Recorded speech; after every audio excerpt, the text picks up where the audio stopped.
Bueno, estamos en la segunda sesión de la teología del cuerpo. La primera vez dijimos que había que tener una actitud contemplativa y os pido que tengáis de nuevo esa misma actitud. Sin eso no terminamos de entender, ¿vale? Y recuerdo para los que no estaban, una actitud contemplativa de escucha, de apertura, porque lo que vamos a oír es muy hermoso y nos lleva a una realidad posible. Es una realidad posible, no una fantasía, que supone por nuestra parte abrir la puerta para que Dios nos llene por dentro y pueda transformarnos.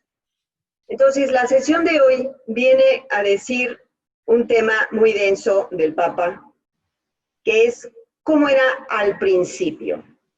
El Papa Juan Pablo, en sus catequesis, analiza el texto del Génesis sobre la creación del mundo y del ser humano, y por decirlo de algún modo, mira con lupa la situación de los seres humanos en el origen, con una gran lente de aumento para contemplar con detalle cómo era ese estado inicial de la relación entre varones y mujeres, empapados de la gracia de Dios, viviendo completamente abiertos a ese amor con el que fueron creados.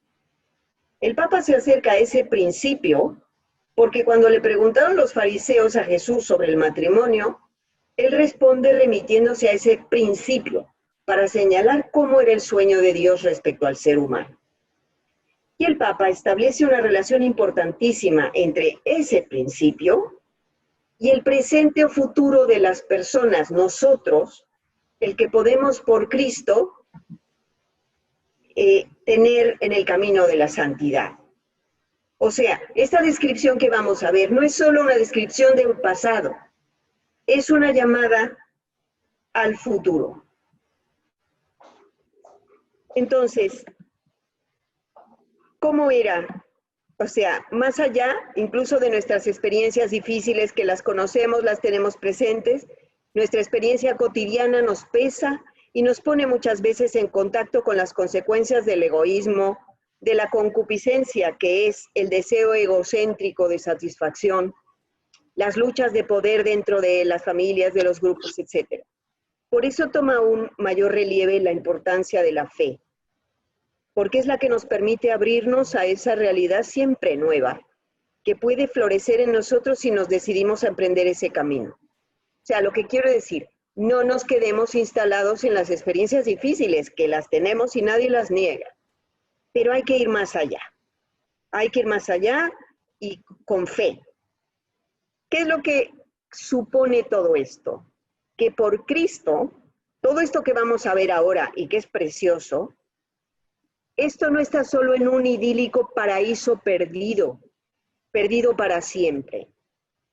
Es realmente posible también hoy, en la sociedad actual, en nuestras relaciones personales de todo tipo, aquí y ahora. Porque donde abundó el pecado, sobreabundó la gracia.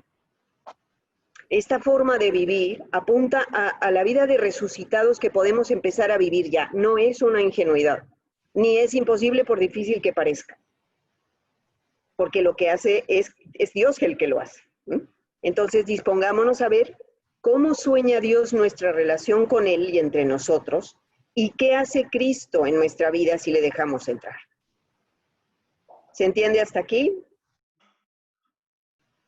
Vale, entonces vamos a ver qué quiere decir al principio.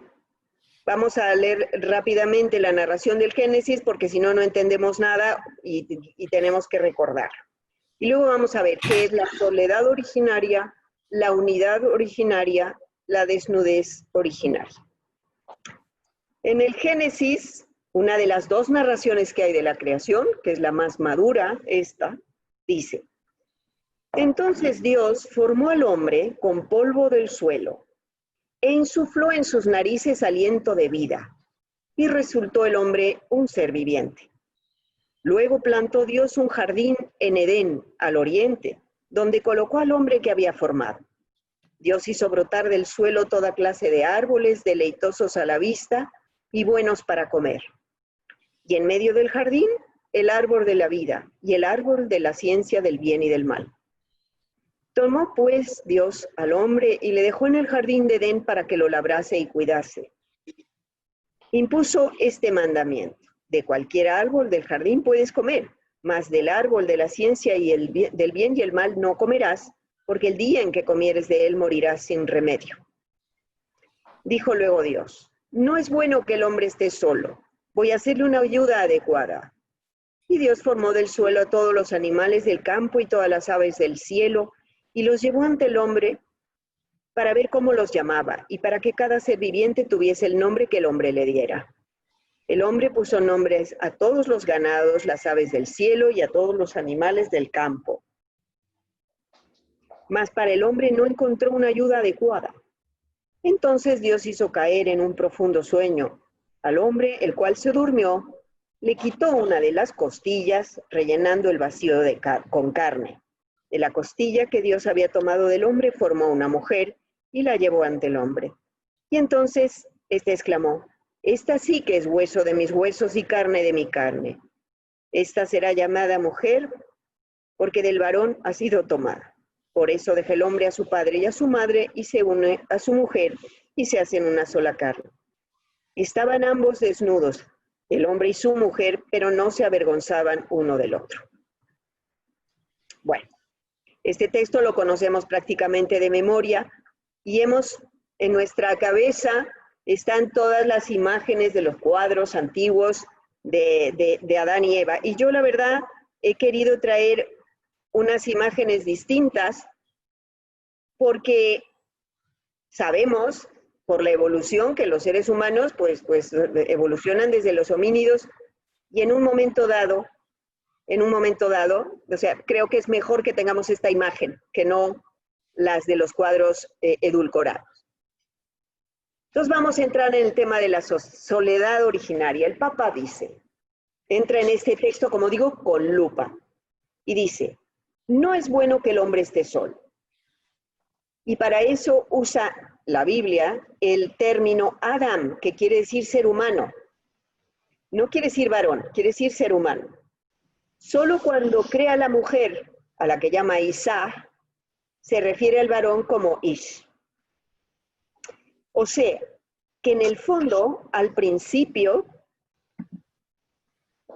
hay un tema fundamental antropológico: la soledad existencial humana ante la naturaleza a la que ha puesto nombre. El ser humano creado se encuentra desde el primer momento de su existencia frente a Dios como en una búsqueda de su propia identidad. ¿A qué llama el Papa soledad originaria? Estaban el ser humano todavía antes de encontrarse en relación con el otro, se encuentra en relación con Dios y con la naturaleza. Es partner del absoluto y debe discernir entre el bien y el mal, entre la vida y la muerte. El ser humano está solo ante sí mismo y ante Dios. Todavía no se acompañan, aunque haya hombres y varones y mujeres, pero todavía no hay esa relación. Primero, dice el Papa, hay esa soledad originaria que es constitutiva del ser humano. O sea, el ser humano es sujeto de una alianza con Dios, es partner del absoluto, tiene una relación única, exclusiva e irrepetible con Dios mismo. A través de su cuerpo ve que es distinto de los animales. Está como cuerpo entre los cuerpos, pero hay algo que le diferencia del resto de ellos. Y empieza a estar consciente de su cuerpo y de su propia complejidad, y de su capacidad de optar por una u otra cosa. Empieza a asumir su responsabilidad ante el Creador. Entonces, fíjense en lo que dice el Papa, que es fuertísimo, si vamos a ahondar en lo que dice. Más allá de su feminidad o masculinidad, todo ser humano ha sido creado a imagen de Dios. Su soledad ante Dios es constituyente de su identidad y es previa a la unidad que luego se dará entre ellos. ¿Esto qué significa para nosotros que sabemos lo que es la soledad y el silencio, la cartuja, estar a solas con Dios? Es que hay que arraigarse en esa soledad con Dios. Y es más hondo que el hecho de ser varón o ser mujer, que es muy importante, luego veremos, pero es constitutivo del ser humano esa soledad originaria. ¿Qué pasa a partir de allí? Dice el Papa una cosa muy fuerte. El ser humano se ha convertido en imagen y semejanza de Dios, no tanto en el momento de su soledad, cuanto en el momento de la comunión de las personas. No solo individualmente somos imagen de Dios, sino cuando estamos en comunión con otros. La creación definitiva del ser humano, estas son palabras todas del Papa, aquí no hay nada mío. La creación definitiva del ser humano consiste en la unidad de dos seres. La soledad es camino que lleva a esa unidad que el concilio llamó comunión entre las personas. Ojo que aquí no estamos hablando de la comunión eucarística. Estamos hablando de la unidad de personas que se quieren libremente. El ser humano fue creado para vivir en comunión con otros.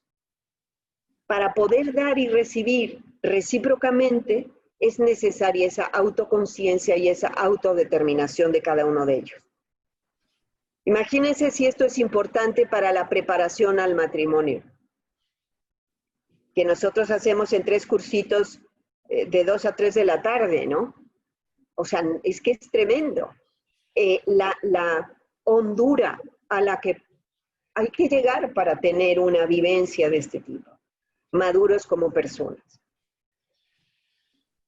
¿Qué más nos dice sobre la unidad originaria? Dice, este es el meollo de la teología del cuerpo. El cuerpo es auténticamente humano y determina al hombre como persona, al ser humano, por lo cual incluso en su corporeidad es semejante a Dios. Mira lo que está diciendo. Hasta ahora se ha creído, como decíamos la vez pasada, el maniqueísmo nos hacía pensar que el cuerpo era enemigo de la santidad.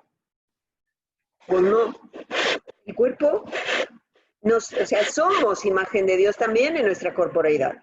La teología del cuerpo, que desde el principio está unida a la creación del ser humano como imagen de Dios, se convierte en teología del sexo, o mejor, teología de la masculinidad y la feminidad, teniendo en el Génesis su punto de partida. Fíjense, estas son palabras del Papa. Dice, el varón y la mujer uniéndose entre sí en el acto conyugal, siendo una sola carne, descubren de nuevo cada vez el misterio de la creación, vuelven a esa unión que les permite reconocerse recíprocamente. Esto significa revivir el valor originario virginal del hombre, valor originario virginal del hombre que emerge del misterio de su soledad frente a Dios y en medio del mundo. ¿Qué quiere decir el Papa con esto del valor virginal cuando está hablando del encuentro conyugal? Que parecen opuestos. Pues aquí está el meollo de la teología del cuerpo. Lo que está diciendo es, cuando la relación entre las personas está arraigada en el amor de Dios, encuentra su sentido virginal. Esas son palabras del Papa. Y sinceramente creo que son cosas que uno tiene que volver a ellas muchas veces para poder, no digo comprender, sino dejarse alcanzar por ese misterio. Porque aquí el Papa está cambiando la visión negativa y triste y pobretona que tenemos sobre el mundo de lo religioso y lo sexual. Creo que todos nos damos cuenta de que esto es una cosa muy importante y muy sanadora. ¿Qué pasa más allá incluso? Dice el Papa. Estaban desnudos, o sea, lo dice porque lo dice el texto. Los primeros seres humanos estaban desnudos y no se avergonzaban de ello. Allí describe un estado de conciencia muy particular, una experiencia recíproca del cuerpo, o sea, la mía y la del otro. Porque antes del pecado, que ya veremos la siguiente sesión, qué es el pecado y cómo opera, según el Papa, el hecho de que antes del pecado no se avergonzaran no implica carencia, no es que les falte algo, no es falta de vergüenza ni impudicia, tampoco es infantilismo o primitivismo, dice el Papa. Sin avergonzarse, expresa una plenitud de conciencia y de experiencia, una plenitud de comprensión del significado del cuerpo. La aparición de la vergüenza y del pudor sexual, dice el Papa, está vinculada a la pérdida de esa plenitud originaria. Había una comunicación recíproca transparente en toda su sencillez y pureza. Participan de la visión del mismo Creador. Fíjense, participan de la visión de Dios y vio Dios que era muy bueno cuando había hecho. Creo que todos hemos visto en los niños, aunque en el caso de los niños es más, digamos, infantilismo, una inocencia todavía previa a la conciencia plena, pero los niños en eso también nos dan ejemplo. Es decir, para ellos su cuerpo es lo natural, no se avergüenzan, hasta que alguien no les dice, ¡qué horror, cochino! Tápate, ¿verdad? Bien. Y hay motivos para decirle al niño en su momento que se tiene que tapar, obviamente.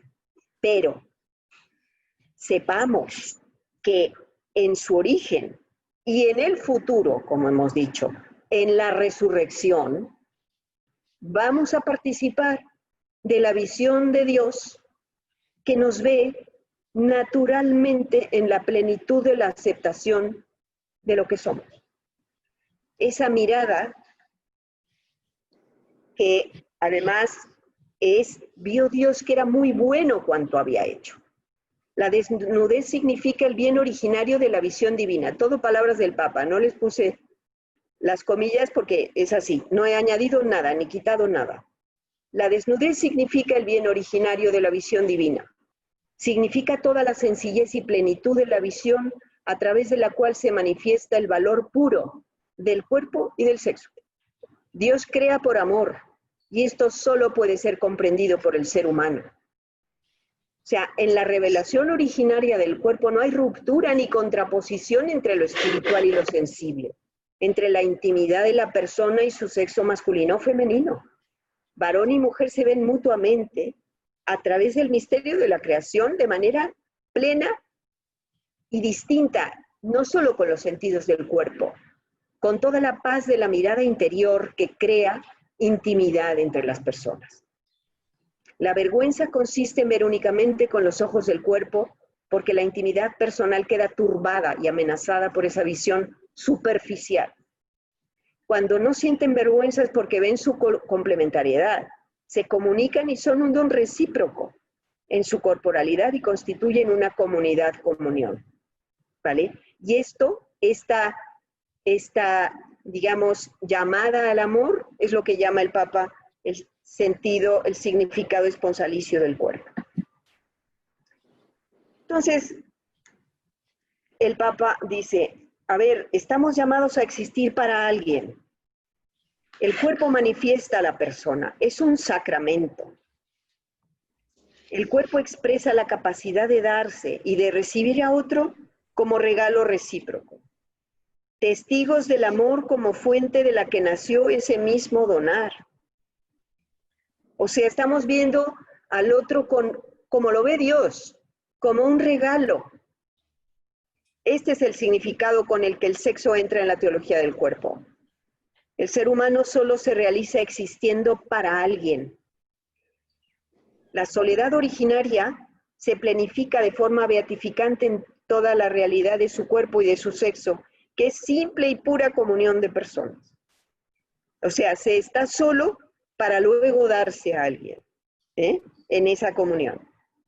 Y no es solo, dice el Papa, no solo es fuente de fecundidad y de procreación, como en todo el resto de la naturaleza, ojo, sino que tiene el atributo esponsalicio. ¿Qué quiere decir? La capacidad de expresar amor y mediante la que la persona se convierte en don, realizando su existencia. O sea, no es solamente el cuerpo para procrear, que también, pero dice el Papa que el ser humano está liberado de esa atadura que en el resto de los animales es muy fuerte. Ahí es solamente para procrear. En el ser humano, su cuerpo tiene la capacidad esponsalicia, capacidad de expresar amor para ser uno.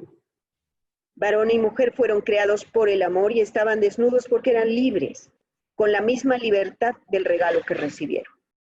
La libertad es vivida como sentido mismo de su existir. Viven la libertad como dominio de sí mismos, indispensable para poder darse. Ya no están sujetos a sus pasiones. Por lo tanto, Dios nos ha amado a cada uno de nosotros por sí mismo, es decir, sin condiciones. Y aquí pongo a Cristo resucitado a propósito. Acogiendo a cada persona como un don irrepetible, nos colocamos en la misma clave con que Dios nos trata. Este es el objeto de todas estas catequesis del Papa. Que sepamos acoger a cada persona como un don irrepetible, para tratarnos mutuamente como Dios nos trata. Porque solo nos planificamos cuando nos damos sinceramente a alguien. Fíjense qué frase tiene, impresionante: la felicidad consiste en arraigarse en el amor. Cristo es testigo de ese amor irreversible del Padre, en el que debemos fundir nuestras raíces, o sea, es arraigarnos en ese amor. Cristo, al proponer otra vocación, la de la renuncia al matrimonio por el reino, pone de relieve la misma verdad sobre el ser humano y el pleno significado esponsalicio del cuerpo. Lo que está diciendo el Papa es: esto no es solamente para la gente que se casa, también es para las personas que deciden ser célibes por el reino de los cielos, porque igualmente tienen que arraigarse en el amor, igualmente tienen que ser testigos del amor irreversible de Dios, tienen que hundir en ese amor esas raíces y además tienen que acoger a cada persona como un don irrepetible. O sea que esto no es solamente para la pareja, sino también para todo tipo de relación humana. Es decir, como veis, aquí nos está indicando fuertemente cómo. A ver, nos está diciendo más que el cómo, el qué, ¿vale? Todavía no hemos entrado en el tema tremendo de cómo se retuerce esta vocación por la tentación que tiene cualquier ser humano de ser como Dios y de su idea de Dios, además, de dominar al otro. Entonces, esta es una llamada fuertísima y el Papa nos dice: Cristo llama con eficacia. O sea, esto es posible, no es una fantasía. Ahora, claro, hay que vencer las tentaciones que tenemos por el camino y tenemos que entregarnos abiertamente a que Dios nos llene por entero, que Dios nos llene por entero, que realmente el Espíritu Santo esté en nosotros a manos llenas, ¿vale? Bien.